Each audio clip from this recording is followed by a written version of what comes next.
राधिका, ये कुर्ते के ऊपर ये जैकेट कैसा लग रहा है? ये कॉम्बिनेशन बहुत अच्छा लग रहा है ना? हाँ, इस बार सोसाइटी में झंडा फहराओगे ना, हाँ, तो देखना एकदम रॉबिला लगोगे। नजर उतारो तुम्हारी, the most handsome senior citizen of the society. ओहो, ये देखो फिर से सिलवटें पड़ जाती है यहाँ। मैं जरा इस्त्री कर देता हूँ। आप भी ना, अरे 2 बार इस्त्री कर चुके हो। आप तो बच्चे बनते जा रहे हो बिल्कुल, वो भी झंडा फहराने के लिए। राधिका, बचपन से ना जब भी किसी को अपना तिरंगा फहराते हुए देखता था ना, तो मुझे सीरन सी होती थी, रोंगटे खड़े हो जाते थे मेरे। बरसों पुरानी मेरी ये इच्छा पूरी होने वाली है। I am so excited. दादाजी, इसमें इतने एक्साइटेड होने वाली क्या बात है? फ्लैग होस्टिंग ही तो है। नो बेटा, ये सिर्फ फ्लैग होस्टिंग नहीं है, ये हमारे देश की शान है, हम भारतवासियों का अभिमान है। 200 साल पुरानी गुलामी की जंजीरों को हम सब ने मिलकर तोड़ा था। ये आजादी हमें बड़ी बड़ी कुर्बानियां देकर मिली है बेटा। ओह, ओके। अच्छा सुनो, इतिहास इसे समझाना, मैं लड्डू बनाने जा रही हूँ। ठीक है दादाजी, अब मेरी थोड़ी सी हेल्प करोगे? हाँ, एनीथिंग, बोलो बोलो। मुझे स्कूल में इंडिपेंडेंस डे पर प्रोजेक्ट बनाना है। वो क्या प्रोजेक्ट है तुम्हारा, बताओ। Something about independence and freedom fighters. Okay. अब सब लोग वही सेम 4-5 फ्रीडम फाइटर्स के ऊपर प्रोजेक्ट बनाएंगे, लेकिन मुझे ना कुछ डिफरेंट करना है, समथिंग यूनिक, जो हमारे जेनरेशन को पता ना हो। Unique, something unique. हाँ, तुमने खुदीराम बोस का नाम सुना है? खुदीराम बोस। खुदीराम बोस? नहीं। आजादी की लड़ाई के सबसे युवा क्रांतिकारियों में से एक थे। ओह। बंगाल के क्रांतिकारियों का दमन करने वाले जज किंग्स फोर्ट पर बम से हमला करने की कोशिश की थी उन्होंने। जब वो फांसी चढ़कर शहीद हुए, उस समय बेटा उनकी उम्र सिर्फ 18 से 19 साल की थी। तुमसे बस 7-8 साल के बड़े थे। थैंक यू दादाजी। अभी आप इस्त्री करो, मैं हिस्ट्री बनाता हूँ, मतलब प्रोजेक्ट बनाता हूँ। ठीक है, थैंक यू। मम्मी, हमारे पास मेरे साइज का कुर्ता और धोती है। कुर्ता धोती क्यों? प्रोजेक्ट के लिए। अरे तुम कब बैठ गए? अच्छा, स्कूल प्रोजेक्ट के लिए धोती कुर्ता? हाँ, मैं खुदीराम जी पे प्रोजेक्ट बना रहा हूँ। खुदीराम बोस? हाँ मम्मी, वो बहुत यंग फ्रीडम फाइटर थे, दादाजी ने मुझे उनके बारे में बताया। हाँ, लेकिन ये धोती कुर्ता? हाँ डैडी, मैं उनके जैसे कॉस्ट्यूम पहनूंगा, फिर पिक्चर क्लिक करके अपलोड करूंगा, तो टीचर इम्प्रेस हो जाएगी। ओहो, मतलब इम्प्रेशन जमाने के लिए किया जा रहा है ये सब? हाँ, यस मम्मी। अच्छा, तुम क्या जानते हो खुदीराम जी के बारे में? मैं कुछ खास नहीं जानता, बट इंटरनेट तो जानता है ना, तो मैं वहीं से कुछ निकाल के डाल दूंगा, और अगर मैंने कुछ डिफरेंट किया तो टीचर अच्छे ग्रेड्स भी देगी। ग्रेड्स? इंडिपेंडेंस डे तुम्हारे लिए सिर्फ एक प्रोजेक्ट है। और क्या डैडी, हमें फ्रीडम मिले हुए 74 इयर्स हो गए हैं, और अभी तक हम हर साल ये फ्रीडम फाइटर्स पे प्रोजेक्ट बना रहे हैं। इससे अच्छा हमें साइंस या टेक्नोलॉजी का प्रोजेक्ट मिलता ना, तो आगे जाके लाइफ में काम तो आता। ये हिस्ट्री प्रोजेक्ट बहुत चाहिए होते हैं, और इनका रेलेवेंस क्या होता है? मतलब फ्रीडम फाइटर्स की कोई वैल्यू नहीं है तुम्हारे लिए? आई नो मम्मी कि वो लोग लड़े थे और इसलिए हमें आजादी मिली, बट ना मैंने आजादी की लड़ाई देखी, ना आपकी जनरेशन ने देखी, और ना दादाजी फ्रीडम फाइटर थे। सो बेसिकली वंदू, हमें फ्रीडम एंजॉय करना चाहिए और हर साल प्रोजेक्ट बनाना चाहिए। यस डैडी, बाकी सब तो चिल। बस मुझे एक बात समझ नहीं आती कि ये जो खुदीराम जी थे, उनको बॉम्ब फेंकने की इतनी इच्छा क्यों हुई थी? He was so young, और आप लोग ही तो कहते हो कि वायलेंस इज बैड। बेटा, वो सिर्फ वायलेंस नहीं था, देश की आजादी के लिए क्रांति का धमाका था, जो चैन से सोते हुए अंग्रेजों की नींद हराम करने के लिए बहुत जरूरी था। हाँ okay, Amit, I am coming. Mamma, I am going down, शायद उसको प्रोजेक्ट में हेल्प चाहिए होगी। Don't forget about the kurta and dhoti, okay? I am coming. मंदुरानी, आजादी के 74 साल अथर्व के लिए सिर्फ एक प्रोजेक्ट बनकर रह गया। वही तो। आई स्टिल रिमेंबर, हम जब बच्चे थे ना, तब पई काका हमें उनकी लाइब्रेरी में सुखदेव, चंद्रशेखर आजाद, भगत सिंह, मदनलाल धिंगरा जैसे क्रांतिकारियों की कहानियां सुनाते थे ना, तो रोंगटे खड़े हो जाते थे। अभी भी I can feel that। और फिर वो फिल्में, देशभक्ति वाली फिल्में, क्रांति, शहीद, ऐसा लगता था ना वो स्क्रीन फाड़कर अंदर घुसे और अंग्रेजों को गोली मार दे। सच्ची राज, अभी भी लता जी की आवाज में "ऐ मेरे वतन के लोगों" सुनती हूँ ना तो आंखों से आंसू बहने ही लगते हैं। बड़ा सॉन्ग यार। और आज सुबह ज्योति भाभी कह रही थी कि 15 अगस्त अगर संडे को नहीं पड़ता ना तो हम लॉन्ग वीकेंड के लिए अपने वो माउंट आबू वाले भाई की हवेली पे ऐसे छुट्टी मनाने आराम करने जा सकते थे। नहीं, काफी लोगों के लिए 15 अगस्त का दिन सिर्फ एक छुट्टी बनकर रह गया। सच्ची। बंधु, हाँ? हमारा अथर्व भी ऐसे ही सोचने लगा तो?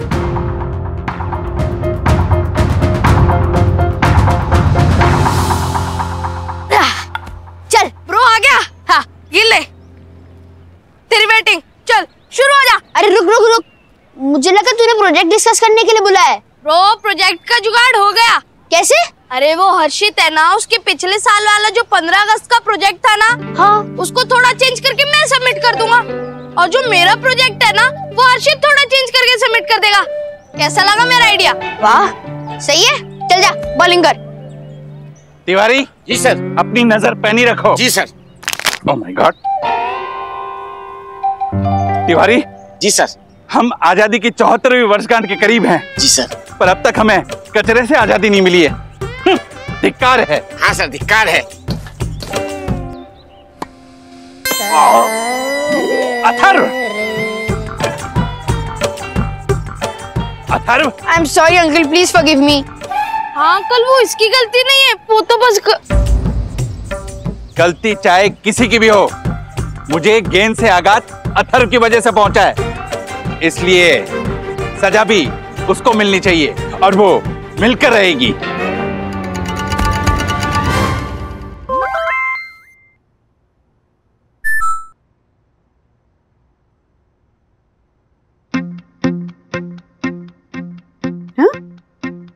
अथर्व और श्वानों का प्रवेश वर्जित। Atharva and dogs not allowed. Atharva और राजेश वागले को आज से 1 हफ्ते के लिए साई दर्शन हाइट सोसाइटी के सार्वजनिक क्षेत्र में प्रवेश नहीं दिया जाएगा। ठीक है? वागले परिवार को सोसाइटी के सचिव को क्षतिग्रस्त करने के लिए और सामाजिक शांति को हानि पहुंचाने के लिए 35,000 रुपए का जुर्माना देना होगा। 35,000 रुपए? पहले तो मुझे शक था, लेकिन अब यकीन हो गया कि दक्कू भाई का दिमाग खराब हो गया। आगे पढ़ो। 1 हफ्ते के लिए कोई भी सदस्य अथर्व से कोई भी सामाजिक व्यवहार नहीं करेगा। ऐसा करने वाले को जुर्माना देना पड़ेगा। अथर्व! अरे राज सीधा दक्कू भाई से बात करते हैं ना।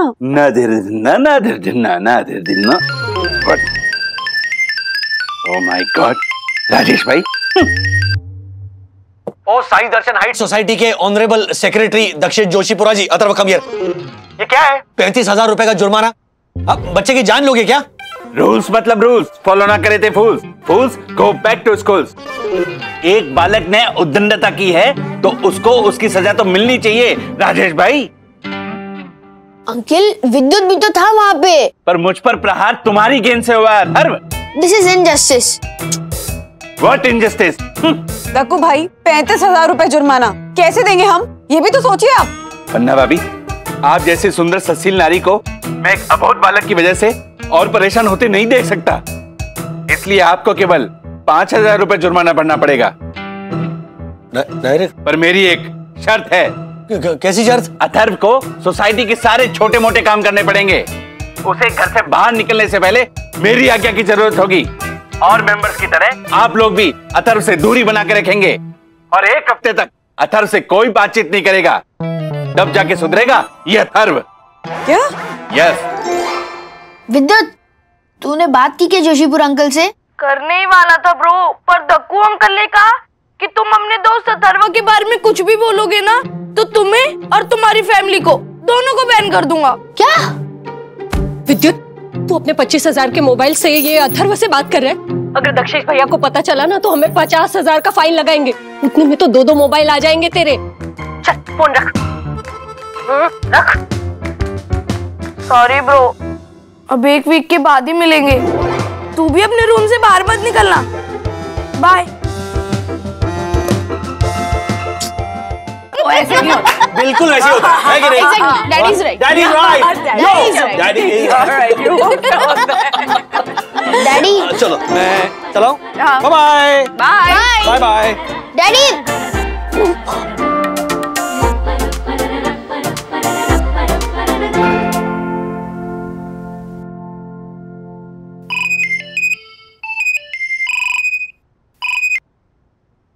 अथर्व, स्टडी टाइम ओवर हो चुका है। चलो अब फटाफट नीचे आओ और मैं जो काम बोलूं वो फटाफट करो। बस।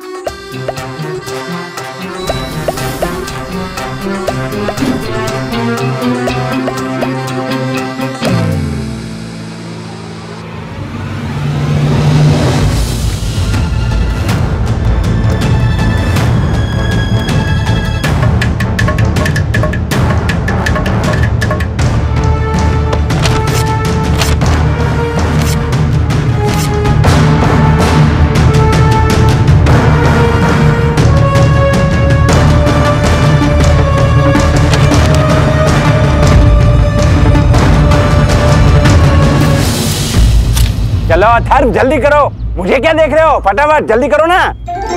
व्हाट? अरे इतना सा काम नहीं था, सुनाई नहीं देता। ओह माय गॉड, जल्दी जल्दी काम करो। तुम्हारे पापा ने तुम्हें इतना भी नहीं सिखाया? अब तक ये सब हुआ क्यों नहीं? इसके बाद पौधों में पानी देना है। व्हाट? आके फाड़ फाड़ के क्या देख रहे हो? और उसके बाद ये पत्तियां भी काटनी है ऐसे। जल्दी चलो चलो फास्ट, जल्दी जल्दी जल्दी। एक्स्ट्रा पत्ती नहीं कटनी चाहिए। फास्ट जल्दी हाथ चलाओ।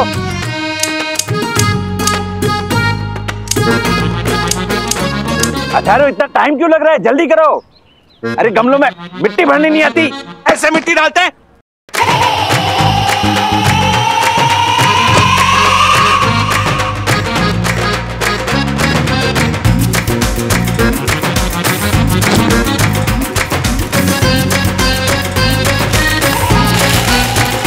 Oh my God! Atharva, you idiot! Oh my God! मना कर दिया। जोशीपुरा ने मुझे झंडा फहराने से मना कर दिया। राधिका, मेरा बरसों का सपना टूट गया। शांत हो जाओ, शांत हो जाओ। पापा, दक्कू भाई ने बोल दिया तो क्या कर सकते हैं। इस साल यामिनी भाभी, first lady of Sai Darshan height society, वो झंडा फहराएंगे। क्या जरूरत थी तुम्हें अथर्व खामखा आर्ग्यू करने की दक्कू भाई के साथ? पनिशमेंट सह लेते ना। मतलब गलती मेरी है, उनकी कोई गलती नहीं है। अरे गलती किसी की भी हो, भुगतना तो हम सबको पड़ रहा है ना अथर्वा। और नहीं तो क्या। अब 14 अगस्त को हमारे घर पर ग्रैंड रिहर्सल होने वाली है, प्लीज आसपास भी भटकना मत। चुपचाप अपने कमरे में अपनी पनिशमेंट सहना, तभी जाकर सब ठीक होगा। सब ठीक हो जाएगा। वहाँ पे जोशीपुर अंकल ने मुझे इतनी गलत पनिशमेंट दी थी, यहाँ पे दादाजी रो रहे और अब बोल रहे सब ठीक हो जाएगा। सब ठीक हो जाएगा। मैं फुट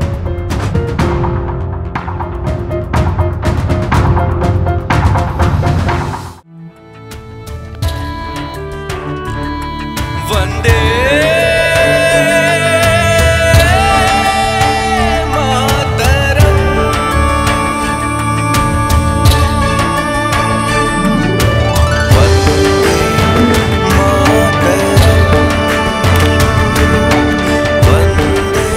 हो गई कॉस्ट्यूम वाली फोटो। अब मेरा प्रोजेक्ट खत्म हो जाएगा। सुनो भाइयों और बहनों, कितना स्ट्रेंज है, मेरे घर पे फंक्शन है और मैं ही अटेंड नहीं कर सकता।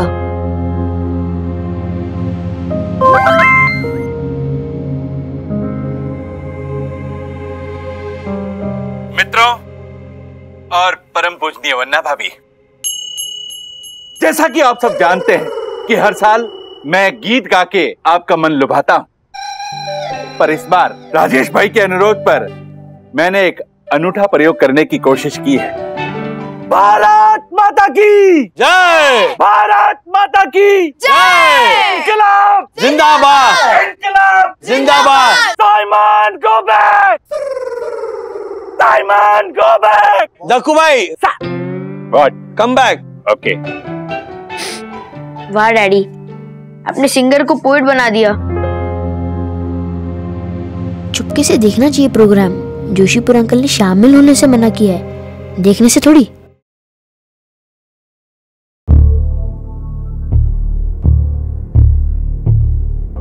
रहम कीजिए भाई बाप, रहम कीजिए। अगर लगान नहीं दिया तो रहम नहीं, थोड़े मिलेंगे।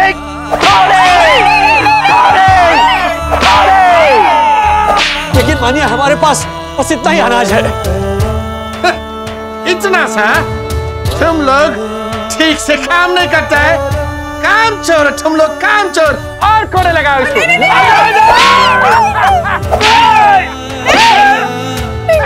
माफ कर दीजिए मालिक, माफ कर दीजिए। सच कह रहे, घर में अनाज का एक दाना तक नहीं है, माफ कर दीजिए। अनाज नहीं है तो बिस्किट खाओ। चलो खाओ बिस्किट, खाओ।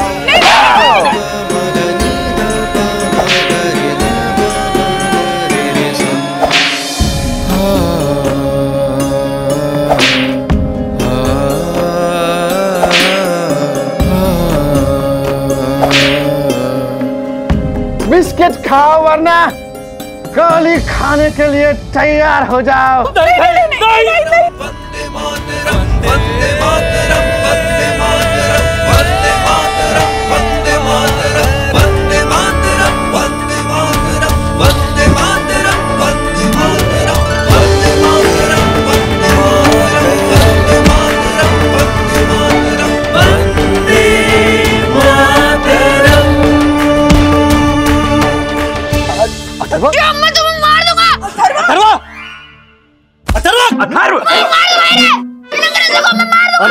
अथर्व, हेलो, अथर्व, ये नाटक है। ये वो हर्षद अंकल है। वो देखो, ये दक्कू अंकल है। ये अंग्रेज नहीं है। ये देखो, ये सब अपने लोग बैठे हैं। देखो, दादा दादी है।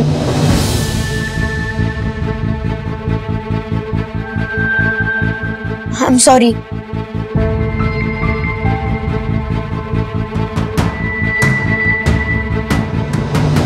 देखा तुमने? झूठ मूठ के नाटक में भी तुम अंग्रेजों का जुल्म देख नहीं पाए। तो सोचो खुदीराम बोस जैसे क्रांतिकारियों पर क्या बीती होगी। हाँ बेटा, वाह क्या बात है। इधर आ बेटा। जिस जज्बे से तुमने बिना कुछ सोचे समझे बंदूक लेकर ऐसे कूद पड़े, इसी को कहते हैं देशभक्ति का जज्बा। और यही जज्बा खुद को देश के लिए न्यौछावर करने की हिम्मत देता है, समझे? देखा अथर्व, अब समझ गए ना कि अगर हमारे घर में कोई बाहरी आदमी आके हमें ही कानून सिखाए तो कैसा लगता है? इसे कहते हैं गुलामी। तुम हर पल घुटन महसूस कर रहे थे, है ना? क्यों? क्योंकि तुम्हारी आजादी छीन ली गई थी। यह है असली मोल स्वतंत्रता का, जिसकी रक्षा करने के लिए हमारे फौजी भाई हर पल किसी भी मौसम में सरहदों पे अपनी जान की बाजी लगाते रहते हैं। क्योंकि कोई भी हमारी देश की तरफ आंख उठाकर ना देख सके। यस मम्मी डैडी, मैंने आजादी में प्रोजेक्ट तो बना लिया है, बट अब मुझे समझ में आ गया कि हमें हर साल आजादी पे जश्न क्यों मनाना चाहिए। क्यों? क्योंकि हमें जीने के लिए जितनी हवा और पानी की जरूरत है ना, उतनी आजादी की भी। वाह। और इसके लिए ना बहुत से लोगों ने बलिदान दिया है, और इसीलिए इस आजादी की इज्जत करनी भी उतनी ही जरूरी है। तुम्हारे मुंह से यही बात मैं सुनना चाहता था, सीरियसली। हाँ, वरना हमारी सारी मेहनत बेकार हो जाती। यानी मैं समझा नहीं। पढ़ाना था तुम्हें एक अहम सबक, इसीलिए खेलना पड़ा हमें एक नाटक। इसीलिए खेलना पड़ा हमें एक नाटक। Thank you. वरना भाभी, कैसा लगा मेरा अभूतपूर्व अभिनय? भूत जैसा। बट पीछे बहुत बढ़िया था दक्कू भाई। थैंक यू वरना भाभी। बट आई मस्ट से कि नाटक बहुत अच्छा था, जैसे कि हिस्ट्री का कोई अलग ही लेसन पढ़ लिया हो। इसीलिए इतिहास जानना बहुत जरूरी है, ताकि हम इतिहास दोहराए नहीं, बल्कि नया इतिहास बना है। और हमारा गौरवशाली इतिहास ही वो अहम कड़ी है जो हमारी इस पीढ़ी को आने वाली पीढ़ी के साथ जोड़ता है।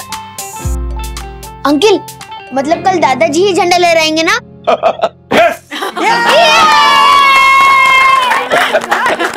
क्या बात है राजेश भाई। भारत माता की